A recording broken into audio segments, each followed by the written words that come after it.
Hey, what's up? This is Dominic DeAngelo of OneTrueSportTV.com and One of a Kind with RVD and Rumor and Innuendo and Magnum TA and Greg Gagne. But I'm here today. We have a special live interview here. I'm always happy to have him back. This is, I think, my third interview with him, and we're really, really good friends. And I'm happy to bring back here WCW's very own Crowbar. Crowbar, good to see you again, man. Good to see you, Dominic. Yeah, I think this is number 3. Yeah. Think it so is. This is cool. Yeah. First live one we're doing too. So if you guys have questions or anything like that, feel free to chime on in and stuff like that. We're live on OneTrueSportTV.com. So be sure to like, share, subscribe. We're also live. Live. We are live. Live, pal. We're doing it live. And so we're live. We're doing it live. Yep. And so we're also live on RVD's X account and the One True Sport X account as well. So feel free to get some questions in. And, we got a lot of good stuff to cover. Shout out to some folks already in here. Maddie, who's a regular on RVD. We got Triple E in the house, too. I'll get to that question, too. And we got Eddie Prather, too. So, any guys, if you have any questions, obviously, feel free to chime in. But, Crowbar, you've been a busy man. Busy man. Taking some risks recently, too, at ISPW. Is that correct? Yes, ISPW. Yes, you won against Danny Math, and you had a cage match. Absolutely. Well, before we get to that, though, you've had a little bit of change back to old school, and that's one of the primary reasons why we got together here today. You are back to your old school ways, almost to the WCW vibe going on. Explain that stuff. So it's I call it old school with a fresh coat of paint on it, and it's I love being back in the jeans. I love carrying the pipe again. I love doing old school Crowbar. Always loved that personality. It was always so much fun to portray that character. And over the past maybe a month and a half or so, I've been bringing it back. It's been well received, and I'm really enjoying myself again. Yeah. Oh man, I could only imagine. Yeah. What you did this timeless gimmick if people weren't aware of it for a while, and sure, you had the you were initially we were texting back and forth about this too. Initially, you started the timeless moniker, and you had the black and white and everything like that, and you started that during COVID, correct?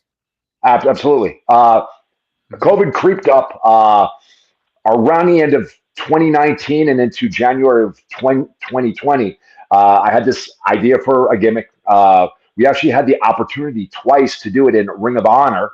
Then the world shuts down. And for the people that don't know, in real life, for almost 27 years, I'm a physical therapist. I own my own physical therapy facility in North Jersey. And during the time of COVID, New Jersey guidelines, or if you did any kind of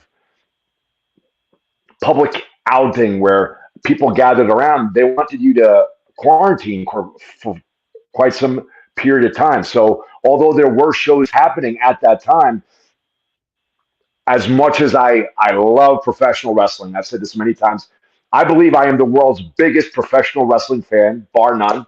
But as much as I love professional wrestling and participating in professional wrestling, if I were to continue doing that during that time of COVID, I wouldn't be able to practice at my facility, which would have, that would have cut that revenue off completely. So I had to make the very adult decision. I have to take care of me and my family and not wrestle until the world started to open up again. So during that time, I took the gimmick that I started in Ring of Honor, and I evolved that into this timeless character with the black and white, the wine, the eloquently speaking, being kind of douchey and sarcastic, and a lot of the IWC hated me, but they thought that was really me, which was actually a whole lot of fun. But that was my outlet during COVID. Was I could not wrestle, I could not go to shows, I could not go into a ring. So these almost weekly promos became my own personal wrestling outlet. It was my way to do something that I loved and to stay active in the pro wrestling world. Right. And that's the thing too, is at that time, people had to really take advantage of social media and make the most of it too, to kind of still promote who they are and an identity and certain things like that. And like you were very consistent with it, and you did different ones and had put some fun spin on some things where it's like you kind of blurred the lines a little bit when it came to like what was going on in the modern product and how you kind of healed on some of the stuff too. It was a pretty clever stuff and a good presentation. And, I think you helped further set a tone during that time for people to take advantage of that social media platform where you could not necessarily do that on, consistently on a primary wrestling product because of COVID or because of certain aspects going on. I always think too. At that time, sorry. Yeah, no, go ahead. At that time, you would see guys doing promos, and it was just up against a brick wall or a wall in their apartment. The very first black and white promo was up against a wall in my home, and it got a really good response. Cody Rhodes actually spurred that on. He responded to it, which got a lot of eyes on it. And after that point, I said, this just doesn't look right. It looks too, I wanted to take it further. I wanted to look more professional. So I got green screens. I learned how to use the movie apps, the production apps.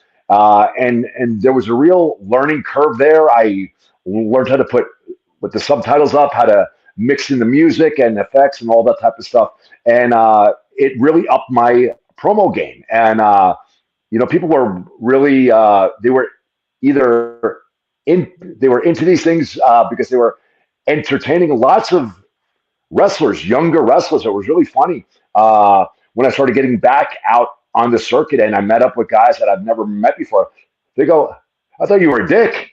I thought you were I go, no, man, that's just me playing this character. What would a late 40s guy say about the modern wrestling product? He probably wouldn't like it. But meanwhile, when the time came for me to get in the ring, these guys would use modern maneuvers that would get over on me, and I would throw out some of my own modern maneuvers. And it all seemed to kind of work once we all got out there in an actual wrestling ring again. Yeah, that's so cool. You mentioned Cody too, like kind of giving you a shout out too, because he was somebody I immediately thought of during that time, because somebody like Ricky Starks, I know, did like his own kind of like vignette and kind of things like that during COVID. Like he was part of NWA and things like that. And Cody caught wind of that. And then that's how he got basically Ricky Starks into AEW, was through that, yes. Social media hustle of all that stuff. So it's pretty neat that he was very proactive in that. And like, and now that's the name of the game, is like trying to present yourself in the best way. Social media is such a tool for wrestlers to utilize, and it can be positive or negative, as we've seen many times. And like, it's still, go ahead. And yes, it was a hustle, definitely a hustle. People call it a hustle. It was, but it wasn't. It was my outlet. I was still going to work. Thank God, New Jersey deemed physical therapy an essential service, so I was still able to work. But my wrestling, my passion, something I loved, was snatched away from me. So it was very therapeutic, and it was a way for me to still engage and participate in something that I love doing. So sure, it was a hustle. It kept me out there, but it was just a great an outlet psychologically. Yeah. Well, and the thing is too, a lot of fun. I think of guys like you. I think of like Ricky Starks. I think of Karrion Kross. I think of a lot of different other talent, like Matt Cardona, obviously always utilizes that. But like a lot of you guys really set a good tone and precedent for what people should be doing nowadays too. And now even more so, it's even more important, where you even see WWE talents now kind of going out on their own and doing stuff for social media video stuff that kind of still keeps people engaged throughout the time. So pretty cool to see. I did want to cover too your aspect of this cage match. You took quite the dive in it. There was some wild, fun bumps that you took against Danny Math to a couple table spots. And but the aspect I always keep in mind when I watch you is you're always very conscientious of being safe, but still making it look legitimate. And you have to watch so. I'm a big safety guy. I always say pick moves that look violent, that look wild, that look athletic, but at the end of the day are safe. I don't want to pull the curtain back too much. I do one move off the top of the cage to the inside. It's a leg drop through a table. That's one that I've done consistently. The way that I do it, the way that I set it up, the way that I position the table, I know that I could hit that move safely each and every time. It looks cool. It looks violent. It looks athletic, but it's safe. It took a lot of bumps in that match. They were flat bumps. Pulling back the curtain some more, I always I choose bumps that I'm not going to get injured on. And when I say injured, I mean like a serious problem that's going to keep you out of action. And although that could always happen, I try to minimize that risk. I say a little prayer before I go out there every single match. Please God, no death, no serious injury, nothing that's going to keep anybody out of action for any extended period of time. But I always say bumps, bruises, abrasions, cuts, all that's okay. All that's okay. I accept that as part of the pro wrestling game. So there were some bumps in that match that looked brutal, but they were flat. They were safe.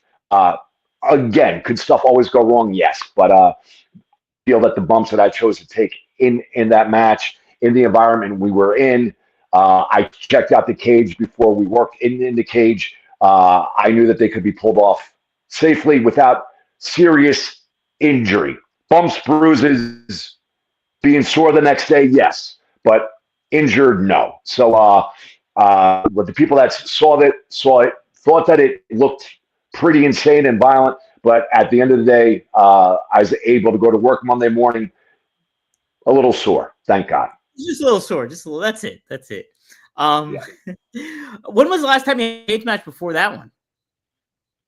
Probably last year for ISPW as well. I worked one with Rick Recon. Dave LaGreca was his manager, so that was a whole lot of fun. My wife was my manager. They had some interaction. I had some interaction with Dave, which was a whole lot of fun.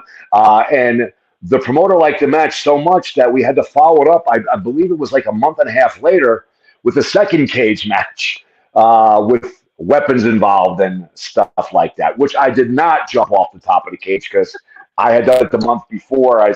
So I said, we can't give him the same thing 2 months in a row. So that second cage match, I did not come off the top of the cage. That's a good move. Yeah. Pace it out a little bit. Pick and choose your moments. Yeah. Yes. Yep. Absolutely. But having a whole lot of fun with the old new gimmick again. I love the gimmick in WCW. Was a whole lot of fun. And when WCW ended, I met my wife. We got married. Shortly thereafter, we had kids. I started the business, and I was only wrestling intermittently here and there. So I was showing up to independent shows maybe once a month, maybe once every 2-3 months, sometimes just to stay involved because real life was so busy. And around that time, Brody Lee was really coming up strong on the independent circuit. So to the new wrestling fans that were not that familiar with WCW or me, it looked like I was ripping off Brody Lee by wearing the ripped jeans and like the disheveled look. So at that point, I made the choice to go to tights, and I'm a big old school wrestling fan, so I don't mind wrestling in tights. So from that time until now, except for a few isolated shows here or there, I had been wearing tights mainly, and since probably 2020, calling myself timeless. Yeah. And now we're back. And now we're back. That's the thing too. It was really neat during Ric Flair's last match. You did bring back the crowbar look for that, the battle royal there, which was really, really fun. Yep. I asked Conrad which crowbar would he like for that. He said, "Give me the old school crowbar," and I was happy to oblige. Yeah, it was yeah. So and it's really, really cool. So recently, people aren't strangers. Toni Storm becomes timeless, and she's on TV, killing it. She's awesome at what she does. So it really, I'm a 51. I have no plans at being a full-time wrestler in any major company right now. We fast forward now. Toni Storm, she's the timeless one, doing great with that. Brody Lee, God rest his soul, is not with us anymore. So he's not wearing those jeans. So I saw that as an opportunity to maybe revisit the old look and maybe put a fresh coat of paint on it. So I wasn't sure how we could update Crowbar to make that character modern again. So what do you do in 2025? Go to AI. So I go to AI and I say, basically make a picture of a modern WCW crowbar. And it spit out, I did it about 12, 15 times, and there were a lot of constants in these pictures. The jeans were ripped, but they weren't dirty. Oh. They were dark blue, not acid wash like the old character. New Crowbar had a tank top on. He wore gloves, which I had never worn previously. Never liked wearing gloves, but from the pictures that AI generated, I liked the way it looked, so I adopted the gloves. The facial hair was all the old facial hair, so now I'm getting used to having this on my upper lip again, which I'm really not too fond of, but I'm doing it for the business. So that's how we ended up. And also all these new crowbars had a belt with a big buckle around it. So it kind of looked like the old crowbar with kind of a modern drifter look to it.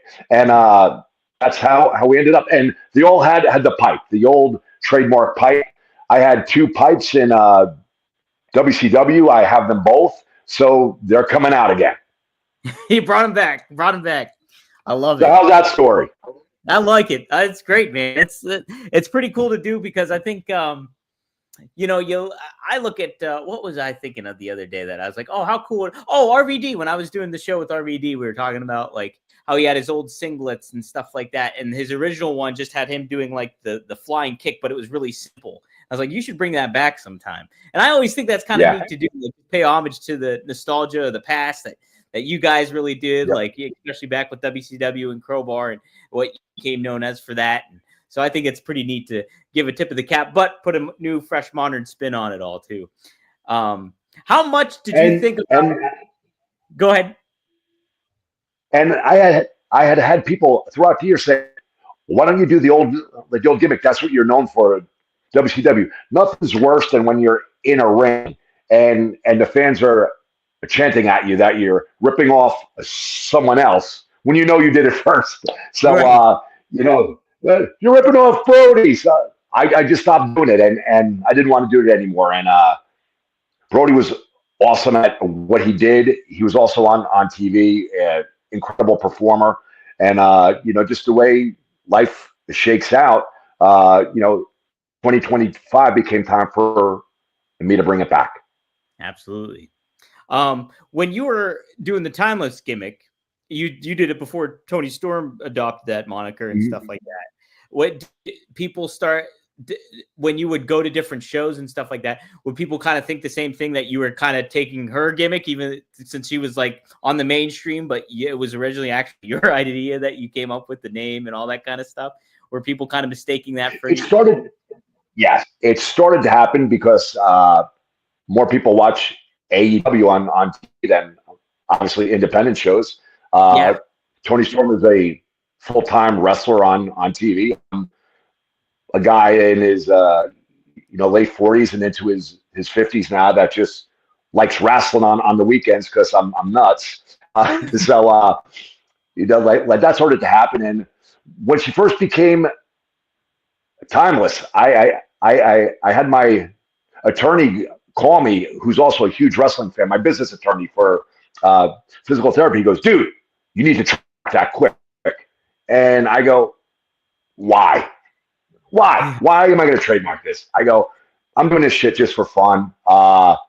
She's really doing well with it. And it's really a cool opportunity for her. Why would I? So it's, it was only trademark recently. They only filed for the trademark recently. So it was open. I told the guy, why am I going to do that?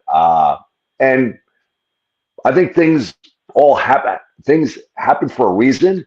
And fast forward to 2025, I'm able to portray this character that I love so much, and that's a whole lot of fun to portray with a fresh spin on it. The timeless thing was fun while it lasted, and Toni Storm is doing great. So God bless her, and much continued success with that character. Yeah, I gotta ask too. Before going back to the Crowbar, the style and persona, did you consider doing Devon Storm again? I have not, but not sure at 51 how good bleach blonde hair and neon green would look. Yeah, it might be might throw it off. You'd have to type that in AI and see what they show you there. Yeah, would have to be maybe a one and done. Maybe I'll have to fry my hair off. Yeah, that might be my hair off with peroxide and stuff. Yeah, something to that effect. And here's a little cool tidbit about all the wrestlers. I never have beer during the week, but it was a rough day at work. Not a rough day, busy day at work. Thankful for it.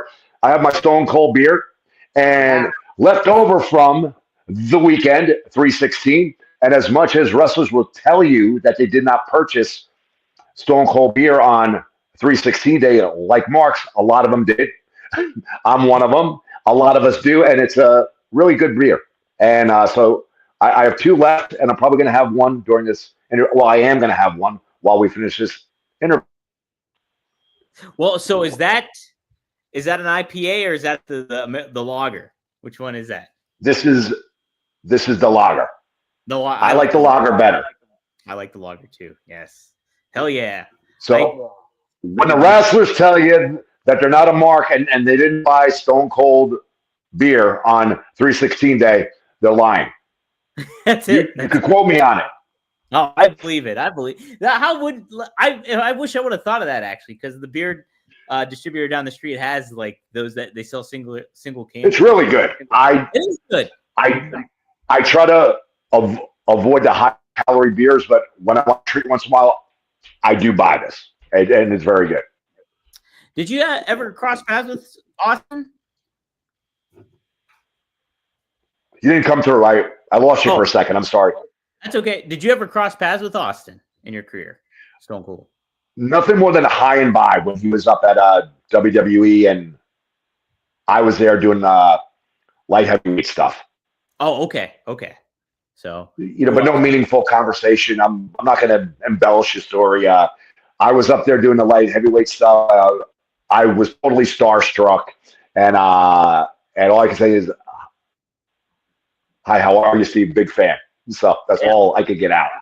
Yeah, yeah, pretty neat though. Okay, we got a couple questions here. Let's take some. Damps had a good one here. Let's see if I can find. Here it is. I know you're a big Star Wars fan. If you could live in the Star Wars universe, what role would you take, and what would be your first adventure? That's a good question. Ooh, so I've had several fans and friends draw up pictures of me as a Sith Lord.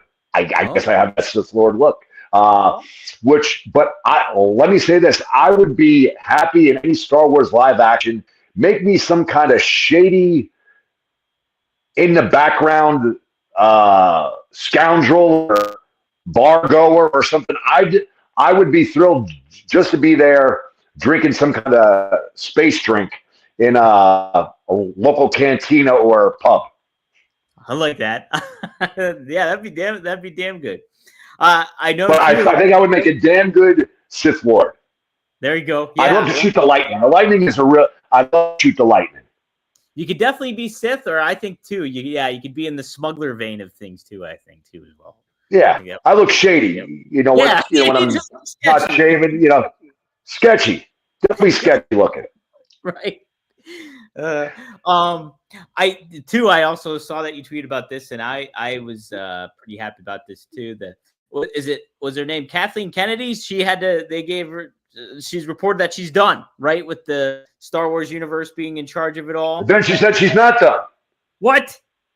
She said she was done, but then she said she's not done. Oh no. So yeah, I gotta ask: is there a way that they can write this Star Wars universe, the ship, so to speak, pun not intended, with it when it comes to that? Is that what do they have to do to get back on track? I'm going to be a super nerd here. In the animated Star Wars universe, there was a Jedi temple that contained a place called the World Between Worlds. I believe they showed it in Ahsoka, where she was visited by Anakin. And in that world, you could go back in time and see things, and you could change the past, you could change the future. So I believe I would love to see them use this World Between Worlds to rewrite the sequel trilogy. Now, I like a lot of the new characters. I love Rey. Yeah. I liked Kylo Ren. I like Poe Dameron. I like BB-8. I like Finn. I thought the idea of a stormtrooper that left the Empire was an incredible idea. I just would like to see these characters. Would have liked to have seen these characters in a better story. Mm-hmm. I'm with you. It's like great characters, just don't like the story. Right. Yeah. I thought, the set up for a lot of those characters in the first one, The Force Awakens, I thought was intriguing, and I was ready for it. And then it tapered off, and it went out of the elements. And even I was very intrigued by Snoke. Yeah. Then Last Jedi comes, the guy's dead. He's pretty badass looking. He was pretty badass looking. Yeah, yeah. I wanted to know about that guy, and I didn't want him to be like some kind of an experiment, a DNA clone or something, and he was. I wanted him to be some kind of new baddie that we never heard about before, or maybe Darth Plagueis, and he had survived, but nah, he ended up being an experiment, a test tube guy. Just a bummer. Dang, so much like excitement was built. Great potential, though. Yes. It was just like so much cool excitement was there when the franchise came back. And I was into The Force Awakens, and like Han Solo is my favorite. And so like even him dying in the first one, I was bummed, but I was okay with it. I was like, as long as they continue a good story and make it something happen out of it, I'm like, sure. Yeah. But they didn't make the most of it. And that's what was really disappointing, I think, about it all. So I just don't see how they didn't get that one shot of all the original guys together one more time. Right. How do you miss that? That's I would have cried, and it would have been awesome.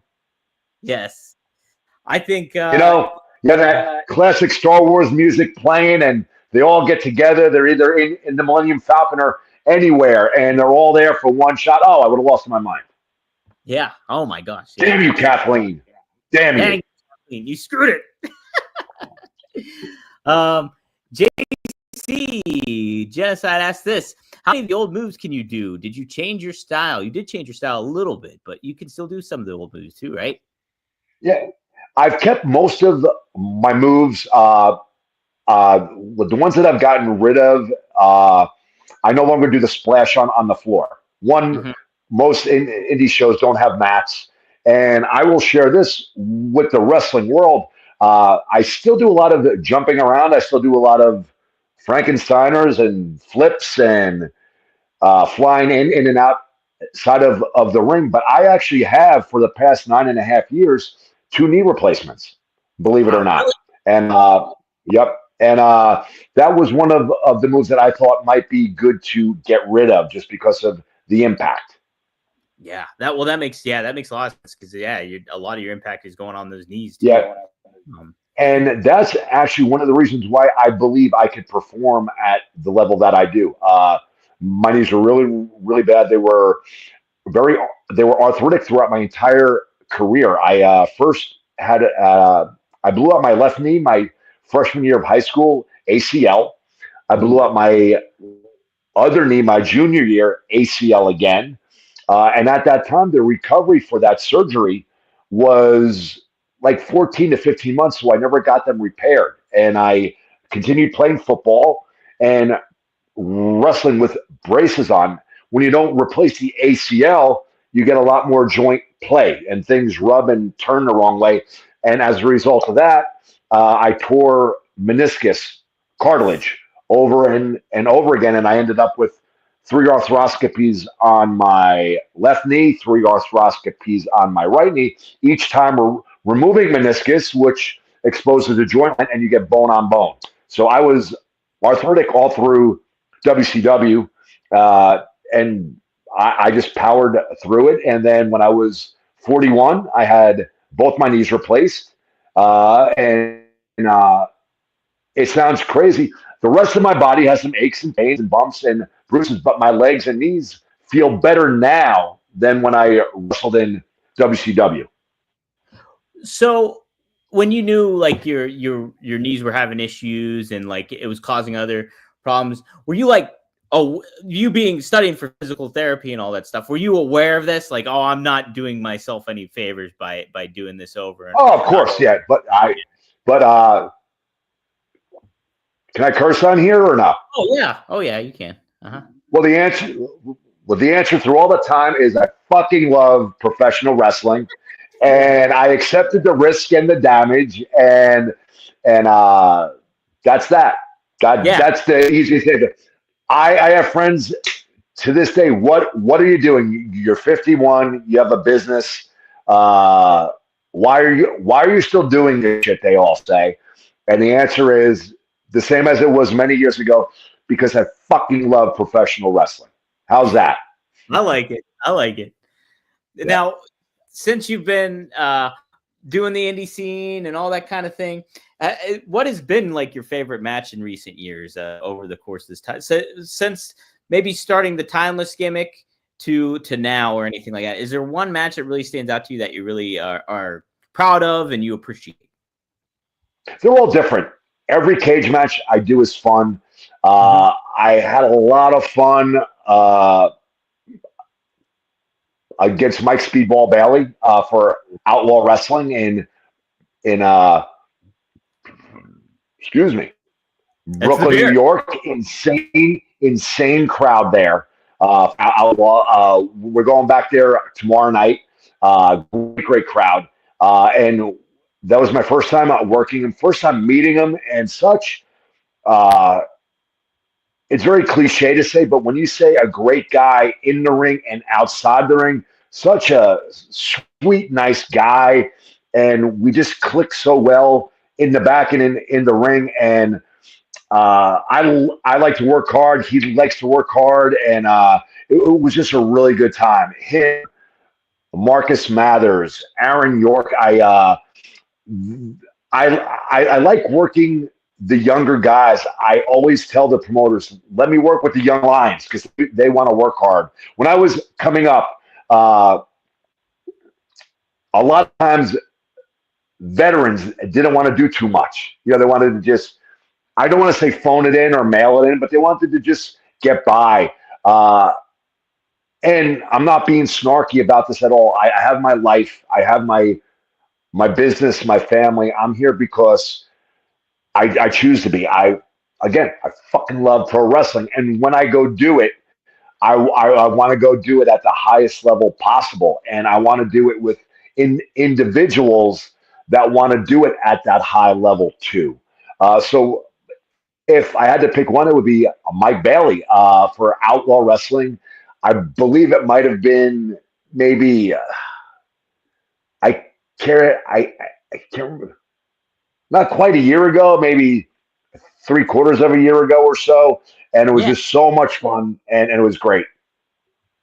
Yeah, he's like somebody that is so unique in style and stuff like that. In a time where it's like so hard to be unique and stuff like that. I think the arsenal and the repertoire that he has in the ring is really, really impressive. He's somebody too that, And yeah. Oh, go ahead. and after after that night, it shouldn't matter. But I meet guys in the locker room, and I'll tell them if I like their style. I'll tell them a promoter I want to work him, and they'll all say why. He's great in the ring, and he's a nice guy. I Yeah, want to work with him. yeah, And at this stage of my career, at this stage of my life, I want to enjoy my wrestling. I want to be out there with somebody that could go, and I want to go out there with somebody that's cool and just a good dude, you know? yeah. Absolutely. So he's somebody too that I know is very well, I've seen. I don't know how often it changes, and this is just a question that maybe kind of novice in certain ways, but like when you work with a guy that's very methodical and almost like lays out the ideas he has in a match, and you come from a different style of like you don't rehearse too much when it comes to it. So is it how do you find Yeah. that balance with working with a younger talent that does that kind of thing, and then you do a different way of handling things? Do you kind of meet the Well, middle somehow, or do you take uh take the reins, or how does that work exactly? I, because earlier on in my career, I did a lot of this stuff. I know how to take a lot of this stuff. So I'm pretty open to most things. Mhm. I very rarely say no. The guys that have been on the same show as me, no, I have this negotiation. I very rarely say no, but Uh-huh. if it's something that I question that I think might be dangerous to me or them that they want to do, say, and they all gather around, they see it, they know it when it's. I won't do that, but I will do instead of that one move, I will give me two or three of equal or great value that will make you Yes. look good. Uh, I I will take two or three other moves rather than that one that will make you look at that I think are just better and safer for Yeah. you and for me. That makes sense. Yeah, absolutely. Not being lazy, we're just making better choices. Making some adjustments and yeah, tweaking it so it tailors to both you guys. But I'm pretty good with most stuff, and I don't have to do that often because I like to go. Now, when it comes to like things that are planned out and laid out, like some of the younger wrestlers do really lay out matches, and like I've seen them go over matches over and over backstage and things like that. How do you work with something like that when it comes to doing that, and you know, adjusting it to how you were trained and everything? Well, here's the fun part. I am very ADD, ADHD with a touch of OCD. Yeah. I've always been like people describe Randy Savage. I like to know A, B, C, D. I always like to know what's coming up in my match. When I came up, when I was breaking in, that was frowned upon. It was looked down upon by the guys that were older. So although I'm one of the older guys, they're doing things, they're calling their matches in a fashion that's comfortable for me in a way that I like to do it. Hmm. That makes okay. So cool. I couldn't remember if you did it a certain way or not like that. Because yeah, Randy Savage Now, was I notorious. like to call my matches. I You like like, it, especially when there's intricate moves where both guys have to be on the same page and know what each other's doing. But from day one, I was always the guy that liked to know A, B, C, D. It's just how my brain works. And again, that was frowned upon when I broke in. So now this is a very the way the kids do it now. I hate calling them kids, but a lot of them, compared to me, they're kids. It's a very comfortable environment for me. I got heat for this years ago, and yeah. now it's the norm. So I love it. Now it's the way to do it. It's how everybody does it a lot Yeah. of ways. We'll take a couple more questions. Before I do, though, I do want to do mention that you did actually congratulate Speedball on getting signed by AEW. And on top of that, too, the aspect was that, hold on, I'm trying to find the screenshots here, that Tony Khan actually shouted you out, too, in the process of it all. So we have it here. This is you congratulating Mike Bailey. This made me smile big. Congrats on one of my favorite opponents in recent memory. And a great guy outside the ring, too. Good things happen to good people. And then Tony Khan just chimed in and said, thank you for signing my table piece in Philadelphia when I was 13. And then you put, it was my pleasure. I was always flattered when fans wanted an undercard green guy, Devin Storm's autograph. You probably didn't realize me signing that table piece meant just as much to me as it did to you. Thank you for taking the time out to comment. Awesome stuff. So that's pretty cool. Pretty cool that you got to. Really cool, man. It's we all play characters online when we do our interview, when we do our Twitter posts, this, that, and the other thing. But I love meeting the fans in person, and I always did, even way back then. And for a fan to come up to me, especially at that stage of the game, when I was this young green guy that was getting beat week after week at ECW, and he wanted me to sign a table, I was blown away. And it just goes to show, be nice to everybody. It doesn't cost a nickel to be nice with the people. That's something that Bobby Eaton told me a long time ago, but I was following that to begin with. Be nice to everybody, because you don't know who that person may turn out to be. Absolutely. Yeah. And Bobby. And it's just good to be nice. It is good to be nice. And, it's like Bobby Eaton is the pinnacle of nice guys in wrestling. You always hear how nice of a guy he was and everything to that effect. So no better person to learn that from, that's for sure, or take advice from in that regard. Cool. We'll take a couple more questions here. Somebody asked, I'm trying to find who it is here in the past chat here. Can't find it, but the question that was asked was, oh, here it is. Eddie Prather asked this one. Do you have any good David Flair stories? Not really. But the craziest thing we might have done, maybe, I can't confirm nor deny. We were in Florida. I'm trying to think. I believe it was Daytona Beach. Mm-hmm.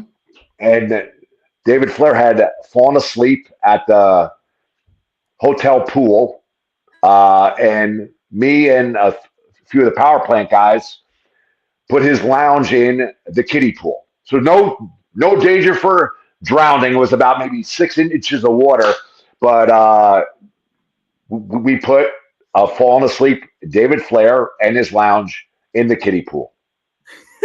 So there you go. That's an Owen Hart style rib right there. That's a harmless, fun story, and but great guy. I miss him to death. There had been many promoters that have wanted to get us back together, but his life is good. He wants nothing to do with pro wrestling. So God bless him. I hope he's doing awesome. I do miss him so much. He was a really good guy. And maybe one day somebody could convince him to throw us back together for maybe this one night. It was a whole lot of fun. Great guy. That's awesome. Yeah, that'd be really, really good. All right, we'll take 2 more questions here, and then we'll close it on out. To X Zone Wrestling MMA. Crowbar, you're clearly very creative. You've answered this question before, I know, but we'll do it again. Can you see yourself as a creative writer for one of the major promotions in the future? Would that be of any interest? Yeah. And I've said this before. When I injured my knees in high school and I was playing football, nothing was worse than watching my team play when I could not play. I am a terrible spectator. So going on that, I'll say it again, although it's vulgar, I fucking love professional wrestling. I get a real charge out of the fact that I can still go out there and do it at modern level with younger guys. When it gets to the point when I cannot do it at that level anymore, or at a level that I think is respectable, I'll walk away. And when I walk away, I I just don't think that I could function watching from the back. If I go to a locker room now, I offer free advice when we talk and we're shooting the shit back there. But when I go to a show, I don't want to lay out matches. I want to enjoy my moment. I want to lay out my stuff. I want to talk with the guy that I'm doing a match with. So I probably would be an awful spectator. I probably would be an awful coach. And if people ask me if I would ever train people, one, I really don't have time. My son hasn't expressed any interest in becoming a professional wrestler, but if he expressed interest, I'd have interest in training him. Just well, that's about it. But I'm not a trainer. I'm not a coach. I am creative, but it's when it has to do with me or somebody that I'm working with, but not in a gross creative aspect where it encompasses, like a whole company or something like that. Yeah, well, you're running a promotion. Yeah, it's like yeah, I get that. Like I said, I thank God my business is 3 minutes from my house. I get to be in my own bed each night, which is great. I get to see my family and I'm involving myself in this crazy world of pro wrestling. I want to be in the ring and doing something. If I could teach by being out there with somebody and wrestling with them, that's one thing. But as far as just being a creative or a coach or an agent, I just can't. Yeah. It's a lot of work to do that. And you see everybody, what they kind of go through. Like WWE has all these different writing teams, one for SmackDown, one for Raw. There's a process there. And then on top of it too, Tony Khan's spinning a lot of plates. And beer number 2, pop it open. Pop them if you got them. My last one. The last one. All right. What a way to party it down. And do one of these on a Wednesday night. Hell yeah. Look at my fingers. My fingers are horrific. Look at the middle. I'll never be a hand model. You're right. Broken multiple times. Look at that thing. That's great. So legitimately from football and from wrestling, been broken multiple times. This hand was actually caught in a table saw. I almost lost them. So I have some messed up hands. Man. Wait, what position did you play football in? Sorry, I lost you. That's okay. What position did you play football? Lineman. I was about to say I played guard and tackle. Oh, okay. And defensive tackle. All right. So we were not a big school, so I'm not an overtly big wrestler. So we were a Division II school. So in high school, I was like 210 pounds, which by modern standards, not big for a lineman. So, Yeah. I'm not saying I was this mega football by any means, but in our league and our school size, I did well. We were Division II as well. So yeah, we were a very small school as well. So I know that. I know all about that. Triple E asks this. Oh, wait. Yeah, I forgot to ask you about this. Triple E did ask this one too. Wonder if Dom will ask his thoughts on the Cena heel turn and if he would wrestle. Oh, yeah, I'll ask you that one next too. What do you think of the John Cena heel turn? I did not see it coming. I was watching as a fan because I fucking love wrestling again. And it took me by surprise. It was on par with when Hulk Hogan came out and joined the NWO. I thought it was great. And I was able to be a fan and was like, wow, holy shit, that was really cool. And I did not see that coming. Now, did you get to catch his promo on Raw? If you did, what'd you think of his promo and the follow-up to that he just had? I did not see the promo on Raw. Can you go through it for me? Monday nights sometimes are crazy in physical therapy land. Monday night, like Monday is the busiest day. So you have a day chock full of patients. The first day of the week, everybody wants to get that first visit in. So when you have that many people, at the end of the day, you have all that paperwork to do and all those bills to send out. So what happened? All What's right. the gist? Okay. So, overall, like universally praised. Like everybody thinks John did a fantastic job. I think he did a fantastic job too. So he came out, no new music, same outfit, same look, came out and basically turned it against the fans. Basically said that, hey, you guys been booing me for years on end. And, I've put on this face and I've done what I've done. And like, I don't appreciate anything that you guys have done for me, basically. Said it in really good and clever ways and said, like, yeah, you think I'm going to have a new look or a new theme song? He's like, well, you're wrong because I created this and this is mine. And, Wow. my time is now and that kind of thing. And so I went away. I'm very much in the minority here. I am very much in the minority. I like what he said, and it's believable and everything like that. But I keep saying too, if I had hair, it wouldn't have blown it back when I watched the promo. Yeah. But I'm very much in the minority when it comes to that because everybody else loves it, and I liked it too. And I think John did a great job at it. But I think my expectations were like, okay, he might do a different look and it might make it feel like a bigger moment and that kind of thing. Plus you had the storyline, going on with The Rock and Travis Scott and what their involvement was at Elimination Chamber. And he made no mention of that in this promo. But I think what he did was very clever and I'm excited to kind of see where it goes from here too as well. So I like things, and I think wrestling fans like things that blur the lines, where there's some truth in it. And by what you described, it sounds like he definitely did this. I will watch this. I record a lot of wrestling. I love WWE. I love AEW.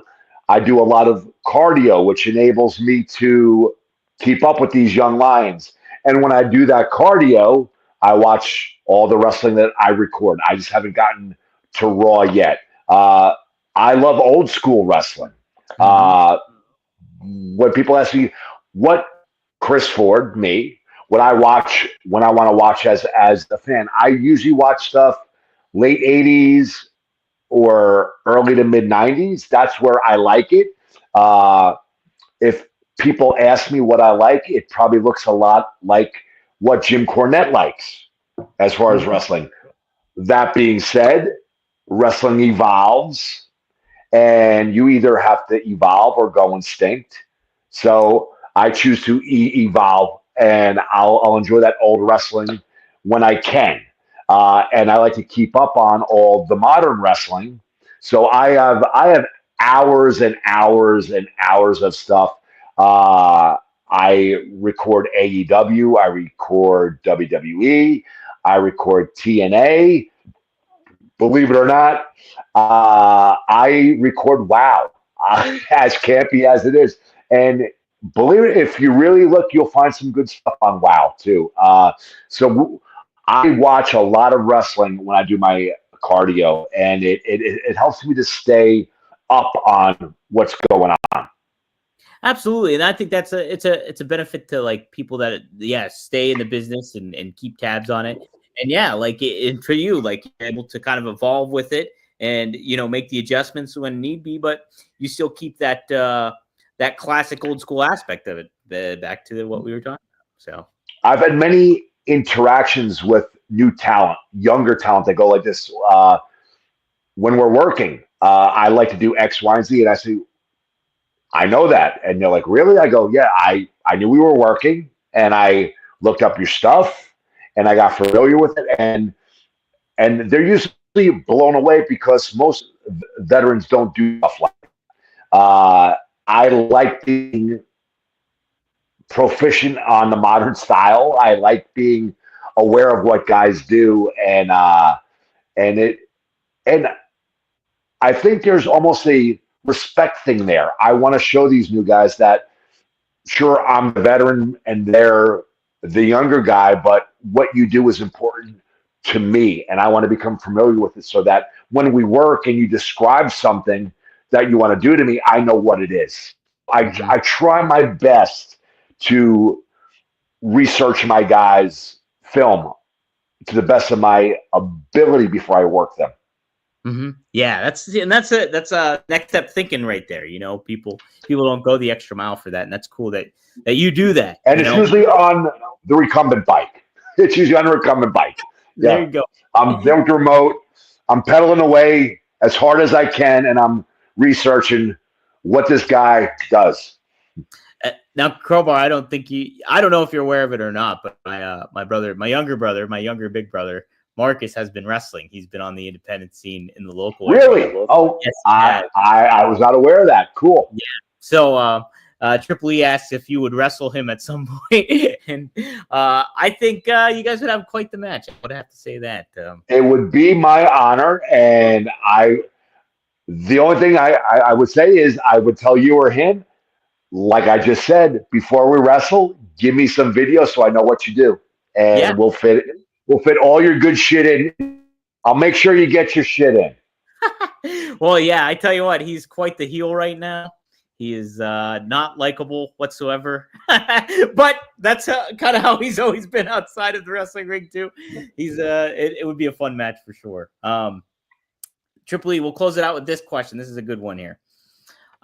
Given your comic book fandom as a kid sparked your wrestling love, how has that superhero lens shaped your in-ring psychology or character work beyond just the Crowbar gimmick?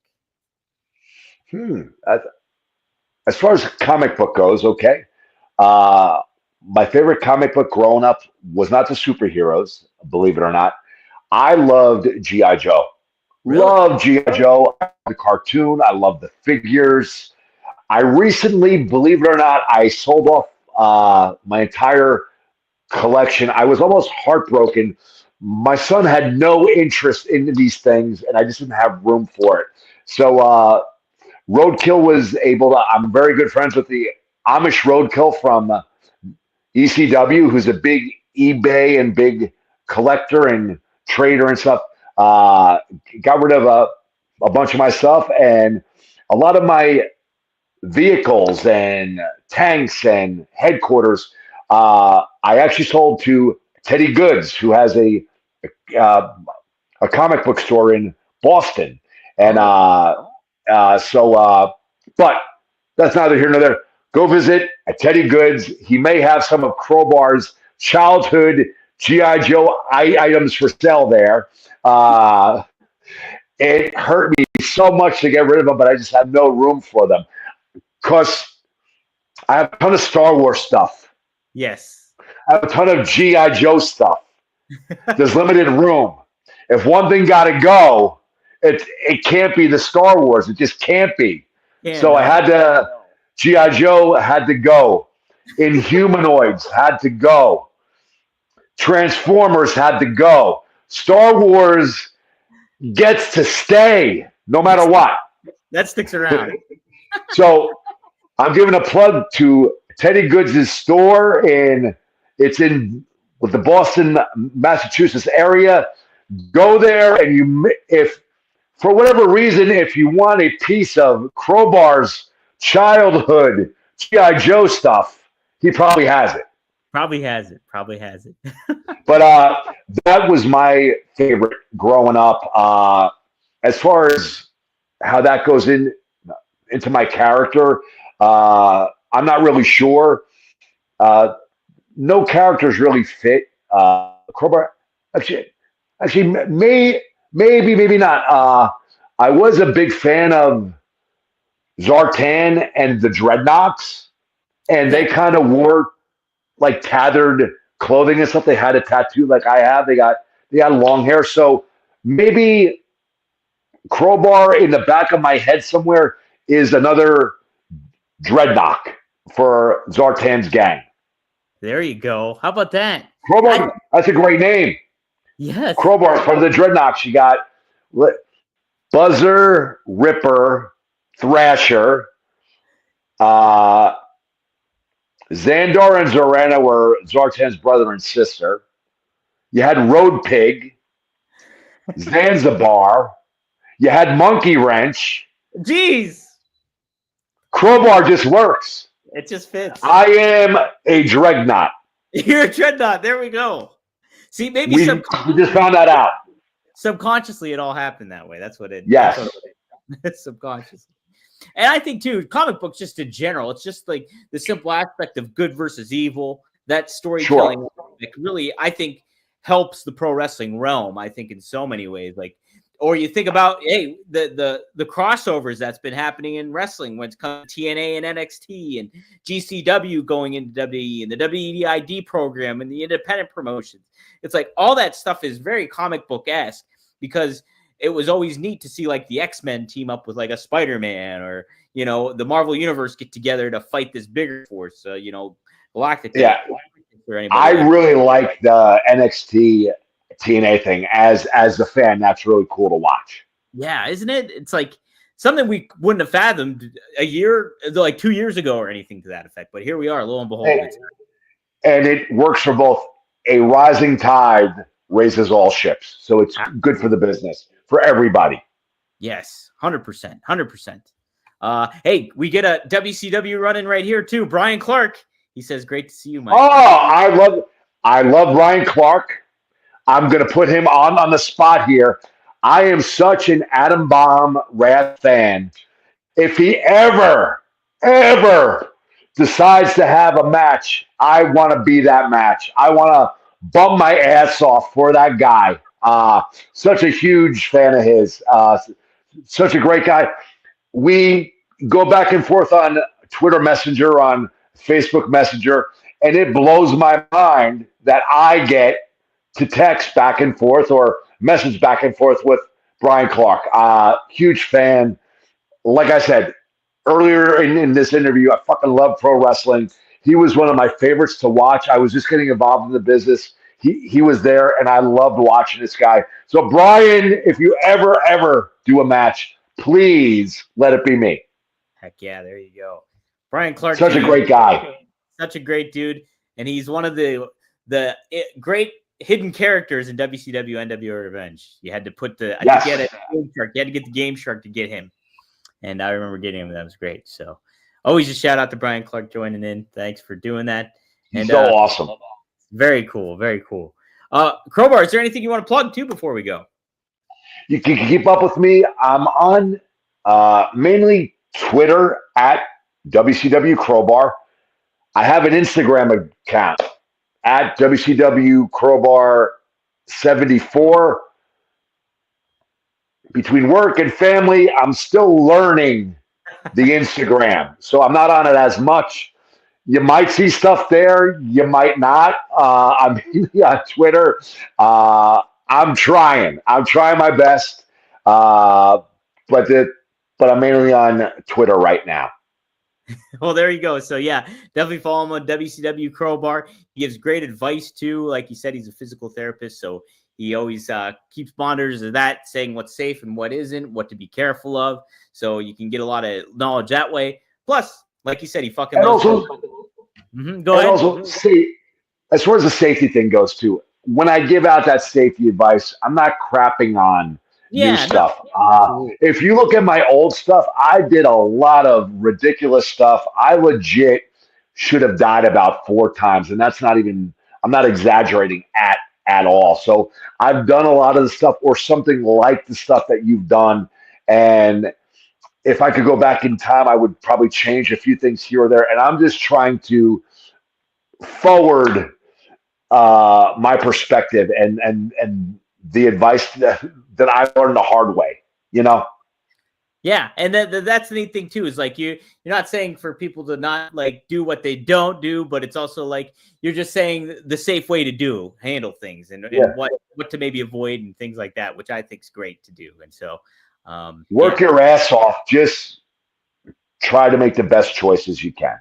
Yeah, it will always come to light, you too, and when you put the best foot forward on doing that kind of thing. So. Great stuff. All right. Yes, guys. So if you haven't, be sure to like, subscribe, share the channel. Get the word out. Go to 1tsport.com if you want some merch. We got merch for all different types of talents, from RVD to Magnum TA to the Four Horsemen. We're the exclusive store of the Four Horsemen brand, so you can check that out. Tully Blanchard, Arn Anderson, and more too. So. And I'm not going to let you sign off before I say one of my bucket list matches. You know what I'm going to say, Dominic. I do. One of my bucket list matches Huge fan. Always have been, because I know you. If anybody can make me and Rob Van Dam happen, before I'm done, before I hang up my tights or my ripped jeans, I would love to wrestle Rob. I think he's such an incredible wrestler. Huge fan. Again, not fashionable for when I was brought up in wrestling to say that you're a fan of another wrestler. But I know he's still current. He's still doing stuff. He's still killing it when he wants to. So, Rob, if the opportunity ever comes up, I'd love to work with you, dude. Heck yeah. That'd be awesome. My world's colliding. I found myself sleeping in a hotel bathtub. I was with Crowbar and during WrestleCade weekend, and then I do a podcast with Rob Van Dam. So it'd be a fantastic matchup to see. So, yeah, I'm all for that 100%. So, all right, guys. Crowbar, thanks for joining me, and thanks everybody for tuning in. A lot of fun, man. Yeah, this was a lot of fun, and we got to do it again too. And we'll see you next time here on OneTrueSportTV.com. All right.